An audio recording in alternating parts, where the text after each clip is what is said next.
But if I didn't have that thing in the back of my head saying that I have to make money, I could just do it. Humankind made several plans that could potentially deal with the threat in the long term, but the immediate effects on humanity would be drastic. It turns what was once fertile land. When you think of fertile land, it's anything to do with creations, and it's going to dry it up. My name is Sonia Herrera. Welcome to my channel. This is Anomaly. So the video that I started listening to today, it was called The Great Ravine, The Three-Body Problem, and it was put out by Quinn's Ideas on YouTube. So, and this talks about the series The Three-Body Problem. This series, of course, tells the story of a humanity grappling with the fact that a powerful race of beings known as the Trisolarans have set their sights on the Earth. In 400 years, they will reach the planet and begin their invasion. So they know their world is going to be destroyed. And what kind of chaos happens on the planet as they know this? We will focus on a specific time period, the Great Ravine. During the early Crisis era, humanity was lost. Through use of Sophon technology, the aliens known as the Trisolarans had stifled all human scientific progress. Now, as soon as they started talking about this, I was like, I know what this is talking about. In 2017, where I realized that I was catering basically to my husband in that I was trying to make sure that everything was level so that I wouldn't have to deal with chaos. Well, I came to this realization that he's going to do what he's going to do and that it's not my responsibility or problem basically to make sure that everything is fine. And so I decided that I was going to get back on my medications because I had not gotten back on them after my pregnancy because he would steal them. And I also decided I was going to go get my master's degree. I already had a bachelor's in philosophy. I decided I wanted a master's in consciousness and transformative studies because I had always wanted to be a professor. So I made this decision to go back to school. And as far as my medication goes, I didn't say anything to anyone about it at first. About a week after I made that decision, I had foot surgery the day before, and then the next day he attacked me in my sleep. And the next year and a half, basically we were back and forth because he went to the mental institution for a week. It was on and off, good and bad. I didn't leave him immediately. It eventually caused us to end the relationship. So I got divorced, which caused me to need more money, which then I decided to start working more. Now at this point, I was in school full-time getting my master's degree. I had 5 kids living with me, plus his daughter from his previous marriage actually moved in with me for 6 months. So I had 6 kids living in this house with me. And I went through that divorce process, which was a nightmarish. But in 2020, when the whole COVID thing hit, they didn't give me the student loans that I was expecting in January. And they kept trying to work on it, saying they're trying to figure it out. I borrowed money from my mom to help cover some of the expenses, but I had to work more, which caused me to be more stressed out about school. And then May come around, which was when I was supposed to get my next set of student loans, and I was short again, and they still hadn't fixed the problem. And I couldn't keep working that much and going to school and having 6 kids living in the house with me. And I still didn't have enough to pay my bills. And so I ended up quitting everything in a sense. I moved into a tent in the woods, and it was summertime. So my kids came with me, but they also were back and forth to their dads too. And I just did delivery driving. I quit school with only 4 classes left to have my master's degree. With the divorce and the master's degree and everything, it came to me being $250,000 in debt. Yeah.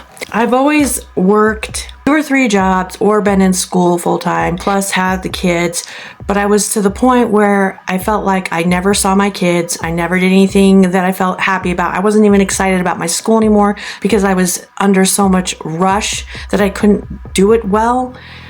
Because I was working so much, because I was working at least 40 hours a week plus going to school full time.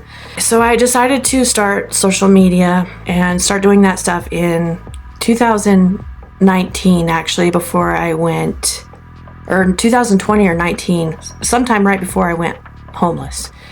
And being homeless, I thought I'd save money for a couple months. Well, then the housing, like there was a boom in housing all of a sudden in the area that I lived in where it like doubled in price. So then I couldn't afford it. And nobody would rent to me because my credit took a plunge with a divorce. And so I was paying like $2,000, $2,500 a month to live in hotels, trying to get this social media to get going. But basically, over that time period, for the last 4 years, it's like I would be in a place for a certain amount of time, something would happen and I would have to pack up, move. And so I'm like always having to figure out where I'm going to be living and how I'm going to have money. And all I've wanted to do was make videos and write about the stuff that I've learned. But I've had so many things just end suddenly in the last 4 years. People for potential relationships that have just ended. I've had places to stay that have just ended. I've lost 2 or 3 cars or something like that. Every time I start to do anything with my social media or whatever, it just ends. Like for instance, TikTok, I got a Talent Scout contract in December, and then I was suddenly kicked out of the house that I was in South Carolina. I had to fly across the United States, and I'm in my second place now after that, and TikTok got shut down. Well, what I didn't know is that if you deleted TikTok off of your phone, you couldn't reinstall it. I didn't know it was going to come back up, but plus I can't reinstall it, so I can't get on TikTok. So I have been, to this point, no matter what kind of job I work, if I work another job for anybody, doesn't matter what the fuck it is. If I work a job, it's going to cause a bigger problem than what I went in with. For instance, my job at Yellowstone, I have to have fucking foot surgery now because standing at the front desk, and that's going to put me down for 3 months. I can't have my foot surgery until I know I have a place to stay because the doctor said he wouldn't do it. Like for 3 months. And how am I supposed to fucking work? Well, I can't. Well, if I do, it's going to cause another bigger fucking problem. I'm in a temporary spot right now. So I love writing and learning. These are the notebooks that I've written over the last year. Most of them. Anyway, that's about a little bit over a year's worth of writing, plus all the writing that's in my phone.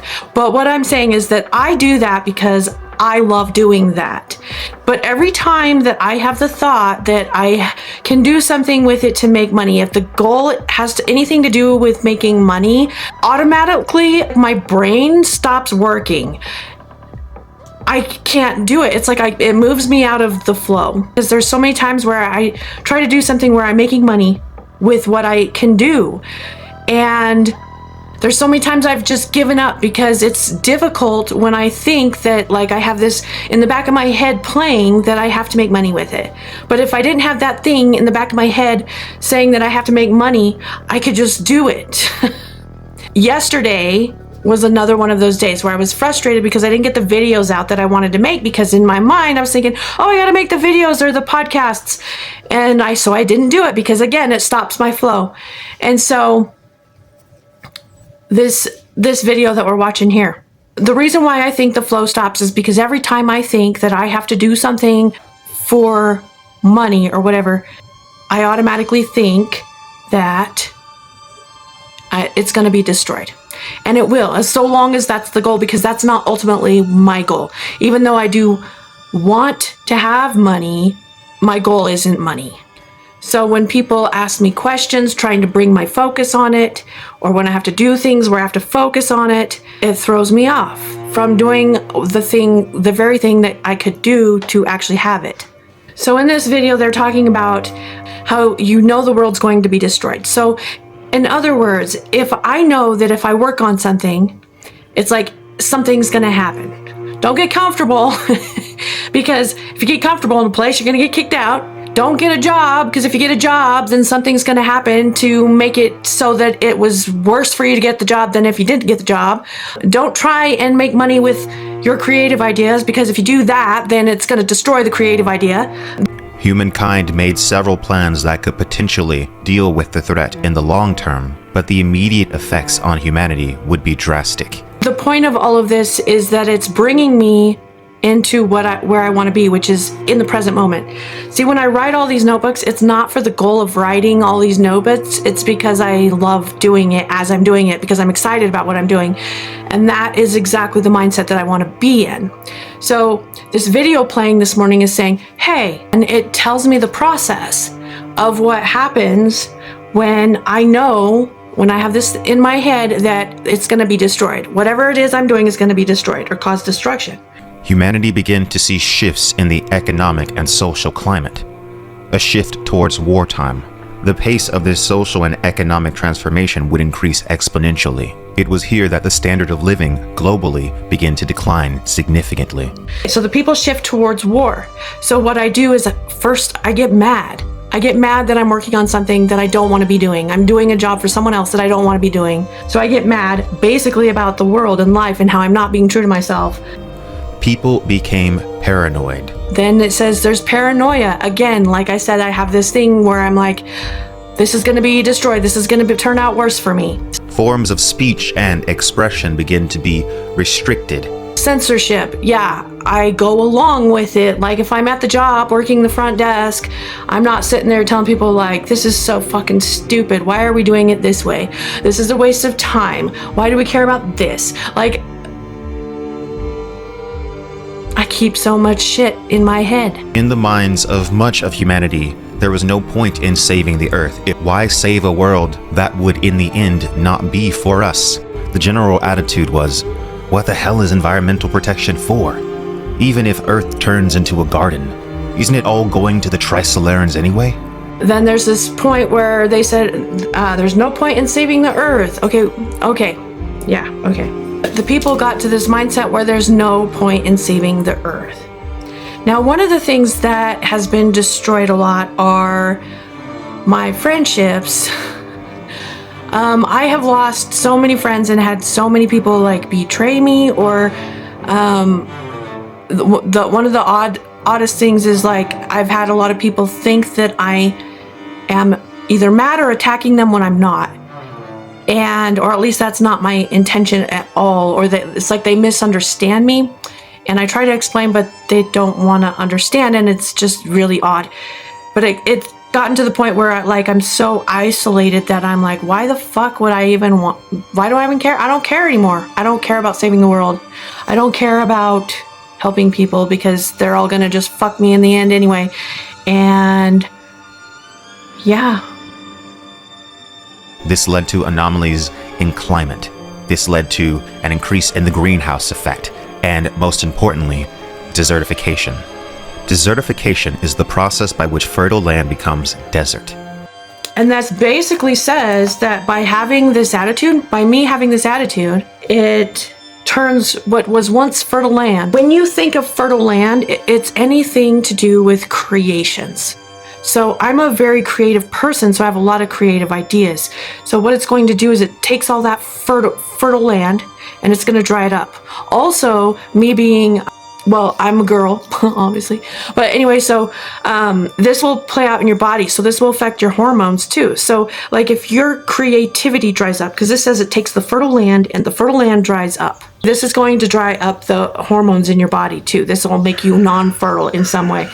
Because when you're fertile with creativity, it's also connected to your body being fertile as well.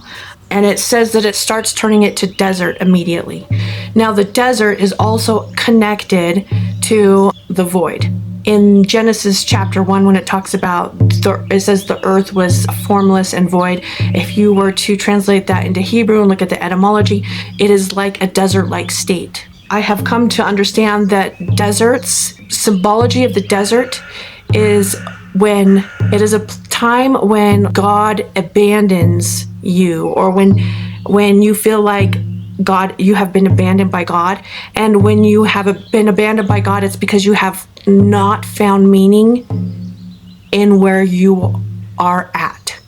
Not necessarily not meaning. The meaning is, for instance, the universe is against me, or like there's this like hopelessness. When it's fertile land, it will be, you see all of this meaning and connection, and there's almost like promise or beauty in what you're seeing. And you can do that with anything in life, but when you cannot do that, that's when you're in the desert. When you cannot find meaning or purpose or reason where you're at, you're in the desert. And so this video to me was kind of like telling me to wake the fuck up.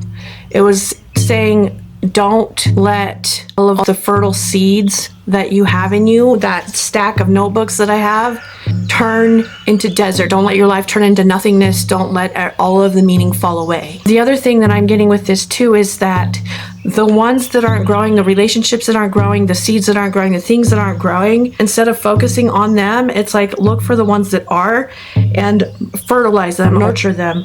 And when desertification began to occur on Earth, it happened extremely fast, faster than anyone previously could have imagined. It's not what you imagine, like the desert advancing from the Great Wall. No, it was patchwork erosion. Perfectly fine plots of land in the interior began turning to desert simultaneously, and it spread from those points like how a damp cloth dries in the sun. Because of this extremely fast patchwork desertification, agriculture production plummeted to a halt. And then the grain reserves were exhausted. This led to mass starvation on a level never before witnessed. Zhang Yan's description of the Great Ravine tells of a hell world full of cannibalism, hunger, violence, suffering so widespread on such a massive scale that it would be difficult to imagine. And for 50 years this would continue. And in that time period, the population of the Earth would drop from 8.3 billion to 3.5 billion. When you feel empty or you're missing something in life, you want to consume. So like when you feel empty of food, you want to eat food, right? Or like you want to consume food. When you feel empty of love, a lot of times people will have multiple sexual relationships trying to fill a void that they can't understand why they can't fill. Also, when people feel empty of comfort, a lot of times they'll do a lot of drugs, or empty of motivation. There's other drugs for that. There's ways that people consume to fill an empty void, and that consumption uses people. They use other people for to fill their own emptiness. He speaks of massive, dry, great plains stretching endlessly. Millions of humans fleeing famine, marching through this endless desert. Those who died were eaten by the others. He speaks of the scorching earth and the scorching air, and sand in the air so thick that it blocks out the sun. He refers to it as the Grand March of Hunger. A shift would eventually occur, however, but it required a change in the thinking of most people. So this requires a change in the way that I think, and it's like the whole reason why I've been working on this is because I want to show people how to live in a different way, show people how to think in a different way, to live in a different way, to have the world be a better place. But how can I show people if I'm not doing it? And so this is me just taking one step at a time, because it's like, if I don't do this, how am I going to move forward and do it? As people came to terms with the Great Ravine, the more they wondered if all of this was worth it. Was the long-term victory of humanity in the doomsday battle against the Trisolarans ultimately worth all of this death and suffering? Ultimately, in the end, it wasn't. Think about what's more important: the child dying of starvation in your arms, or the continuation of human civilization. Right now, you might think the latter choice is more important, but you wouldn't have in that day and age. No matter what the future might bring, the present is more important. As time went on, more and more people began to think this way. A slogan was formed: make time for civilization won't make time. Essentially, civilization was meant for us, and the present should not rob itself of a functioning civilization for the sake of future-proofing, especially when there was no guarantee of victory. And from this point on comes a second enlightenment. The whole point of this whole video is to bring basically you to the present moment. By changing the way of thinking, you improve your life, improve the lives of the people. They put all of their attention into improving the lives of the people. Everything moved quickly after that. There were fewer people, after all. And in the space of just 2 decades, life returned to pre-Great Ravine levels. Then Golden Age levels were restored. People had set their hearts on this road of comfort, and no one wanted to go back. After the Great Ravine, all of the world's cities began to develop underground. Most humans no longer lived on the surface of the earth. Humanism comes first. Perpetuating civilization comes second. The book brings up the concept of civilization immunity.